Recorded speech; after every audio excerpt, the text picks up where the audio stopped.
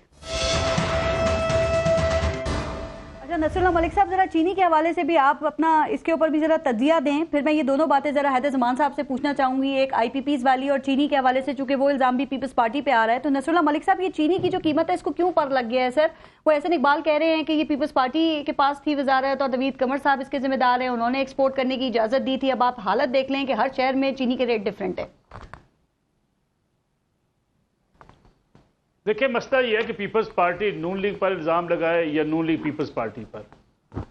اس سے اگلا پرابلم یہ ہے کہ اگر چینی کی ایکسپورٹ کرنے کی آپ نے اجازت دی تو کیا وہ اس کو قابل گرفت قرار دیا جائے گا جو شارٹیج ہوئی؟ بالکل نہیں. اس کے بعد انہی کی سپورٹ میں چند بیانات آ جائیں گے. دوسرا مسئلہ یہ ہے کہ جو ذخیرہ اندوزی کر رہے ہیں ان کے خلاف آج راولپنڈی ڈویژن میں آپریشن ہوا. جی سر.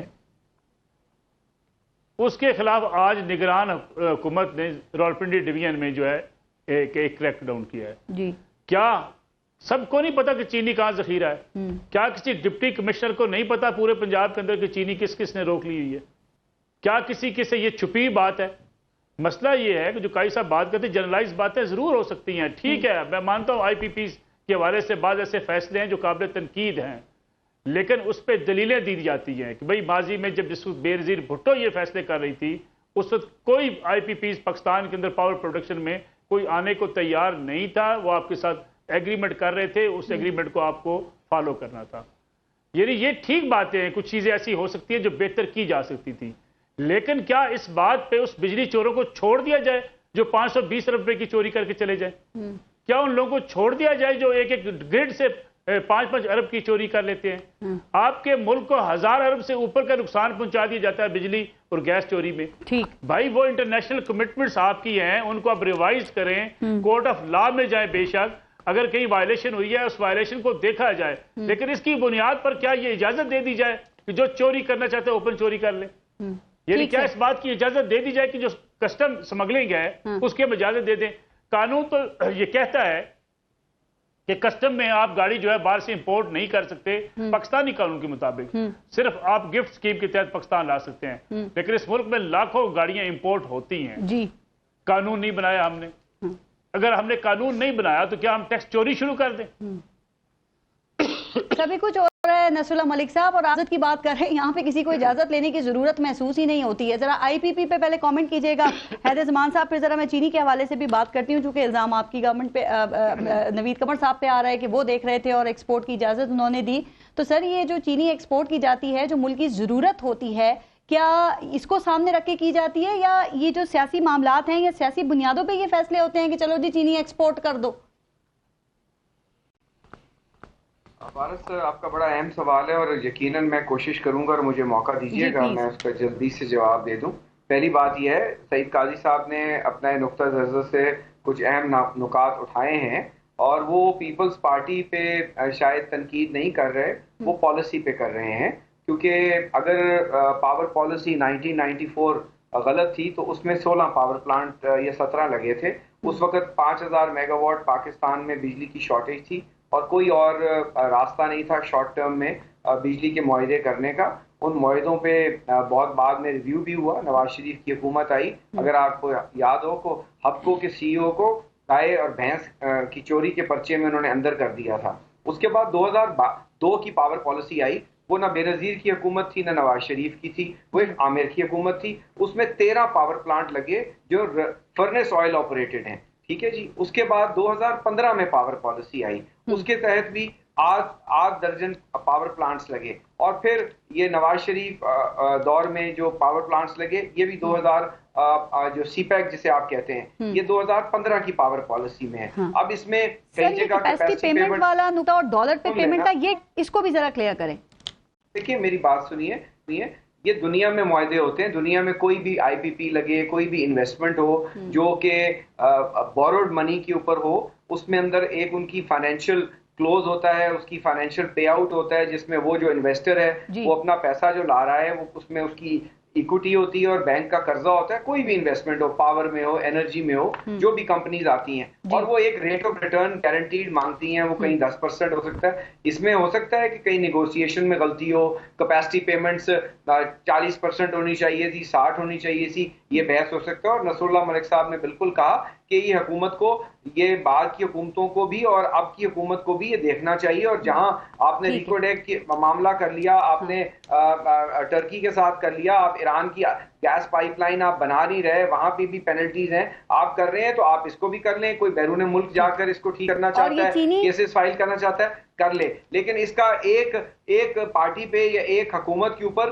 مورد الزام نہیں ہونا چاہیے. اگر 50-55 آئی پی پیز لگے ہیں تو اس میں سے لگ بھگ 15-16 آئی پی پیز ہیں جو 94 کی پالیسی میں لگے ہیں, 2002 کی پالیسی میں اور 2015 کی پالیسی میں, دونوں میں پیپلز پارٹی کی حکومت نہیں تھی, تو ان لوگوں سے بھی پوچھا جائے. لیکن کوئی بھی حکومت ہو, میں اس بات سے اگری کرتا ہوں کہ پاور سیکٹر میں جو سرکولر ڈیٹ کا ایشو ہے وہ چوری اور ان معاہدوں میں جو کوئی شارٹ کمنگز ہیں اس کو اگر آپ کمپلیمنٹ کر دیا جائے, کیونکہ چوری جو ہے اور اس کی جو کاسٹ ہے وہ بہت ہے. اب آ جائیں جی چینی پہ. چینی عمران خان کے دور میں بھی چینی کا سکینڈل آیا, آپ کو یاد ہے رانا بھگوان داس کے دور میں بھی جب افتخار چودھری چیف جسٹس تھے آیا. ہو رہا یہ ہے سر, ایوب خان کے دور سے سن رہے ہیں, تھوڑا سا ٹائم کم ہے, یہ بتا سپورٹ کرنے کا فیصلہ درست تھا یا غلط تھا, چاہے کوئی بھی اس کا ذمہ دار ہے, یہ بتائیے. دیکھیے کامرس منسٹری جو ہوتی ہے وہ ایک ڈیمانڈ ریز کرتی ہے, یہ معاملہ ای سی سی میں جاتا ہے. ای سی سی میں ایگریکلچر منسٹری بھی ہوتی ہے, پروونسز بھی ہوتی ہیں, سٹاکس بھی بتائے جاتے ہیں. اس وقت حکومت کو سٹاکس بتائے گئے کہ جی اتنی چینی آپ اگر ایکسپورٹ کر دیں گے تو اس کے باوجود جو ہے آپ کے پاس سٹاکس موجود ہیں. چینی ایکسپورٹ کرنے سے ڈالر آئے ہیں, کوئی تومان نہیں آئے, آپ ڈالر سٹارٹ کنٹری ہیں, آپ کے پاس ایکسپورٹیبل سرپلس تھا. پرابلم کہاں ہوتی ہے؟ پرابلم یہ ہوتی ہے کہ جب وہ چینی ایکسپورٹ ہو جاتی ہے اور سٹاکس میں سمجھتا ہوں ابھی بھی موجود ہیں, ایک پینک کریٹ کر کے افغانستان سمگل ہوئی چینی, جس طرح آپ کی گندم سمگل ہوتی ہے, جس طرح آپ کا ڈالر سمگل ہوتا ہے, جس طرح آپ کی فرٹیلائزر سمگل ہوتی ہے. اب اگر آپ اپنے انٹرنل سٹاکس جو آج بھی آپ کے لیے, اور یہ کریک ڈاؤن میں آپ دیکھیے گا کتنے ہزار ٹن جو ہے چینی پاکستان میں موجود پائی جائے گی. آپ یہ ایک مہینے کے لیے, میں آپ کے پروگرام سے یہ ریکویسٹ کرتا ہوں, ایک مہینے کے لیے اگر آپ یہ ٹرانزٹ ٹریڈ روک دیں, پاکستان کے 90% مسائل حل ہو جائیں گے. نہ آٹا سمگل ہوگا, نہ چینی سمگل ہوگی, نہ فرٹیلائزر ہوگا, اور سب سے بڑھ کے آپ کا ڈالر سمگل نہیں ہوگا. آپ کی ساری مصیبتیں ہی افغانستان ٹریڈ سے جڑی ہوئی ہیں. ابھی نظر آئے ہیں جو یہ کریک ڈاؤن کے جو نتائج ہیں. اب صاحب ذرا یہ چینی پہ ذرا آپ بھی بات کریں, یہ قیام پاکستان سے چینی کی قیمت کا مسئلہ چلا آ رہا ہے, یہ حل کیوں نہیں ہو رہا؟ ہم نے سنا ایوب خان کی حکومت بھی چینی کی قیمت کے مسئلے پہ چلی گئی, پھر جنرل ضیاء, جنرل مشرف, پیپلز پارٹی, نون لیگ اور پاکستان تحریک انصاف کے دور میں بھی چینی اور گندم کا بحران رہا. یہ ایٹم بام بنا لیا ہم نے, یہ ملز کو ریگولیٹ کیوں نہیں کر سکے ہم؟ میں پہلے تو ایک بات کا جواب دے دوں. آپ اس طرح کریں, کسی پارٹی پہ میں نے الزام نہیں لگایا. آپ 1994 سے لے کے سارے معاہدے باہر نکال لیں, ان پارٹیوں کو کہیں کہ خود جوڈیشل کمیشن بنا لیں. ورلڈ بینک کی میں آپ کو فگر دے رہا ہوں کہ 10 سالوں میں آئی پی پیز نے $45 بلین بلیڈ کیے ہیں, وچ از اے گراس انڈر اسٹیٹمنٹ. اس میں اگر ہم, پہلی بات یہ انڈیا میں یہاں سے 10 کلومیٹر پرے 6 روپے کا کیوں ہے بھائی یونٹ؟ اور یار وہ چاند پہ ہے. وجہ کیا ہے؟ وہ ہے ٹیک اینڈ پے, بجلی لو اور پیسے دو. یہاں کیا کیا انہوں نے؟ بجلی لو یا نہ لو, پیسے دو. وہ ٹھیک ہے, لیکن بھارت میں ڈیمز بھی دیکھ لیں کتنے ہیں اور یہاں دیکھ لیں کتنے ہیں. Cost of production. حیدر زمان صاحب ابھی مکمل کرتے ہیں سعید قاضی صاحب اپنی بات, لیکن مہنگائی کا آپ حال دیکھ لیں سر. بلاول بھٹو اس وقت ہر جگہ یہ بات کر رہے ہیں کہ جی ہمارا مقابلہ کسی سیاسی جماعت سے نہیں ہے، چونکہ جب ہم سوال کرتے ہیں سیاسی جماعتوں سے تو وہ دوسروں کے اوپر ہی بلیم لگاتے ہیں، لیکن گھوم پھر کے آپ ہی لوگ حکومت میں آتے ہیں اور ایک دوسرے پہ الزام بھی لگاتے ہیں۔ بلاول بھٹو کہہ رہے ہیں ہمارا مقابلہ کسی سیاسی جماعت سے نہیں ہے سر، وہ کہتے ہیں مہنگائی سے ہمارا مقابلہ ہے۔ سعید قاری صاحب آپ سن رہے ہیں؟ میں بات مکمل کر لیں پلیز آپ۔ یہ جب یہ دو ادارے اس ایشیا کا فخر تھے، ایک پی ٹی سی، اس سے پہلے جب انہوں نے پرائیویٹائز کیا، اس کی یونیورسٹیز تھی ساؤتھ ایشیا میں، ہم نے سکھایا لوگوں کو ٹیلی فون کس بلا کا نام ہے۔ 28 ارب روپیہ اس کا پرافٹ تھا جب انہوں نے پرائیویٹائز کیا اور وہاں پولیس اور فوج بھیج کے ہڑتال توڑوائی محنت کشوں کی۔ وافڈا جو ہے جاپان کے بعد دوسرا بڑا ادارہ تھا ہمارا، جو کہ انٹیگریٹڈ تھا، جس کے تینوں فنکشن یہ کر سکتے تھے، اینڈ پرائیویٹائزیشن نے صرف اس کو پاش نہیں کیا بلکہ پاکستان کے مستقبل اور انڈسٹریل مستقبل کو جیپرڈائز کیا۔ ایک دوسری بات، اور تیسری بات، ان کو ہاتھ ڈال سکتے ہیں آپ شوگر پیرنٹس کو؟ نہیں، او بھائی یہ کہاں نہیں ہے کہ آپ نے آج تک ان کو اوپن کمپٹیشن میں جو ہے کوئی میکینزم بھی نہیں بن سکتا۔ وہ کیسے بن سکتا ہے؟ مجھے یہ بتائیں، ایک کرپٹ بیوروکریسی ہے۔ اچھا میں آج ایک انٹرسٹنگ خبر دے دوں، پھر میرے پاس وقت نہیں ہوگا۔ شمشاد احمد جو آپ کے سیکرٹری خارجہ تھے اور جو تھے اپنا کوریا میں سفیر تھے، ان کا میں کل انٹرویو سن رہا تھا، انہوں نے بتایا کہ ڈائیوو کا جو چیئرمین تھا جس نے لیبیا اور پاکستان میں یہ سڑکیں بنائی تھی، وہ کک بیک دینے کے الزام میں جیل کاٹی ہے اس نے۔ آج پتہ تو کرائیں یار اپنے سفیر کو لینا سر، وہ پھر آپ کو لیگل نوٹس بھیج دیتے ہیں، یہ تیار رکھتے ہیں لیگل نوٹس چینلز کو بھیجنے کے لیے، نام نہ لیں ایسے کہہ دینا۔ میں شمشاد صاحب کا آپ کو کلپ بھیج دیتا ہوں، جو سیکرٹری خزانہ میں بالکل کہا ہوگا انہوں نے، اور وہ سفیر بھی رہے ہیں، اور اوریہ مقبول جان نے ان کا انٹرویو کیا ہے، اور میں تیسری دفعہ کسی چینل پہ یہ بات کر رہا ہوں۔ ٹھیک ہے، تو بات یہ ہے دیر آر ویری پیلپیبل ریزن کہ وائی ہم ذلیل و خوار ہم کیوں مارے گئے۔ سعید قاری صاحب، آپ کے علم میں یہ بات، چینی کی قیمت میں 1 روپے اضافے سے ملز مالکان کو 1 ارب روپے کا اضافہ ہوتا ہے۔ چیئرمین پاکستان تحریک انصاف کے دور حکومت میں یہ جو مل مالکان ہیں انہوں نے 400 ارب روپے کمائے تھے، اس وقت چینی 80 روپے کی تھی، آج 170 یا 180 کی ہے، تو آپ سوچ لیں، دیکھ لیں کہ انہوں نے کتنا مال بنایا ہوگا۔ فرق ان کو کوئی نہیں پڑتا، نہ روک سکتا۔ یہ پی ٹی آئی میں 3 جو انہوں نے انکوائریز کرائی تھی، جرت نہیں، مجال نہیں تھی خان صاحب کی کہ ان کے خلاف جو ہے کام کر سکیں۔ یعنی وہ جو خدا بخش، کیا نام ہے ان کا، ابو بکر خدا بخش نے رپورٹ دی تھی کہ اوگرا بند کر دیں، یہ ساری ریگولیٹری ادارے بند کریں۔ سر مجھے آخر میں یہ بتائیے، مہنگائی کا نتیجہ کیا نکلتے دیکھ رہے ہیں؟ یہ کسی سیاسی قیادت کے بغیر ہی عوام سے جائے گی؟ میں آپ کو ایک بات بتا دوں کہ اگلے 2-3 بل بڑے خطرناک ہیں۔ لوگ وہ جسے کہتے ہیں last straw at the back of camel کا وقت آ گیا ہے۔ یہ میں آپ کو بتا رہا ہوں، اور میں ذاتی طور پر جو لوگ ہمیں ٹی وی پہ یا ویسے ہم سے رابطہ کرتے ہیں، بخدا لوگ اپنے زیورات اور اپنی ویلیوبلز بیچ کے اپنے بجلی کا بل دے رہے ہیں، اور ان کو ہوش نہیں آ رہی، اور یہ پھر بڑھا رہے ہیں، یہ دوبارہ پیٹرول بڑھا رہے ہیں۔ تو اس لیے میں سمجھتا ہوں کہ، اور دوسری بات، یہ جو موومنٹ بنے گی، یہ اسے اوپر سے ساری پارٹیاں ایک ہو گئی ہیں۔ ٹھیک ہے، P T I, Peoples Party, Muslim League Noon, جو اکنامک ماڈل ہے جو کہ انتہائی اوپریسو بھی نہیں ہے بلکہ اس عوام کے خلاف اعلان جنگ ہے، اس میں یہ اکٹھے ہیں۔ لہذا جو خطرناک بات ہے کہ وہ لیڈر لیس موومنٹ بن سکتی ہے، اور جو لوگ جو بلبلا کے گھروں سے باہر نکل سکتے ہیں، اس سے پہلے انہیں کچھ کرنا چاہیے۔ ملک صاحب، ون لائنر، آپ کیا نتیجہ مہنگائی کی صورتحال کا، یہ بڑھتی ہوئی مہنگائی کا؟ ابھی جو ایکشن لیے جا رہے ہیں، اگر یہ کنٹینیو نہ رہے تو مہنگائی بہت بڑھ جائے گی، اور یہ جو وقتی ریلیف آپ کو نظر آ رہا ہے ڈالر کا، یہ بھی ہوا کی جو ہے ایک بس اللہ ہی رحم کرے اس ملک پہ اور اس ملک کے عوام پر۔ بہت بہت شبان صاحب، نصر اللہ ملک صاحب اور قاضی سعید صاحب پروگرام میں شرکت کے لیے۔ اپنا اور اپنے ملک کا خیال رکھیے۔ پارس جہاں زیب کو اجازت دیجیے، اللہ نگہبان۔